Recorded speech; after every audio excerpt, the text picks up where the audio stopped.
Doctors in Iraq are recording a shocking rise in the number of cancer cases.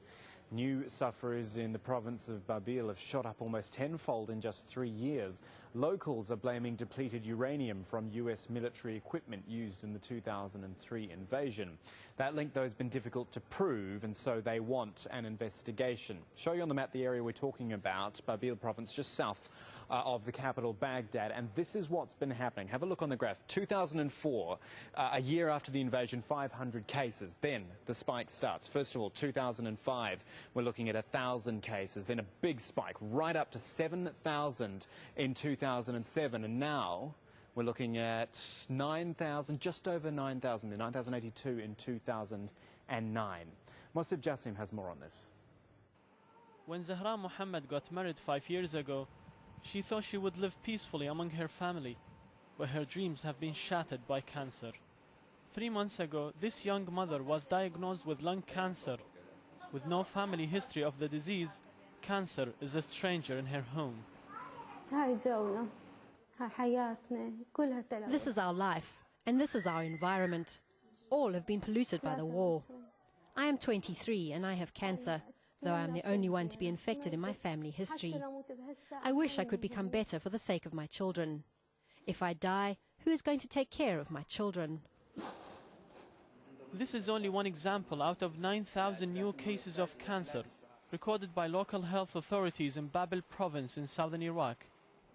According to the head of cancer center in the province, Dr. Sharif Al-Alwachi, cancer has been escalating over the past 6 years at an alarming rate. Like many Iraqi doctors, he thinks the use of depleted uranium in Iraq during and following the US-led war in 2003 is to blame. The environment could be contaminated by chemical weapons and depleted uranium from the aftermath of the war on Iraq. The air, soil and the deserts are all polluted by these weapons, and as they come into contact with human beings, they become poisonous. This is new to our region. People are suffering here. The government, the WHO and the UN seem silent about it. They should come and look into this as a matter of urgency and provide solutions.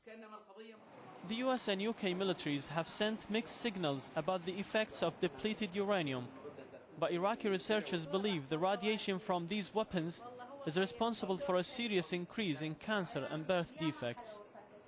Abdul Haq Al-Ani has been researching the effects of radiation from depleted uranium on Iraqi civilians since 1991. So how can you prove that DU has been used in Iraq? I myself personally measured the radiation in one burnt out troop carrier in the center of Qibla, which is one district in Basra. And the children were playing around there. And the Geiger counter was screaming because the indicator went beyond the range. No comprehensive research has ever been carried out documenting the health issues that plague Iraqi civilians who lived amongst the fighting. Dr. Abdul Razzaq Al-Salman lives in Babil province and has been documenting the cases he has seen. I think the reason could be the contamination in the environment that results from the use of weapons, or it could simply be food pollution or normal poison or some other factors in our environment. No one can prove the cause without solid research. Years after these powerful weapons were used to destroy battlefield artillery, the post-war landscape remains a toxic wasteland. But without a comprehensive study into the health of civilians in post-war Iraq, the full legacy of depleted uranium munitions will remain a mystery. Mosib Jassim, Al Jazeera. Iran's president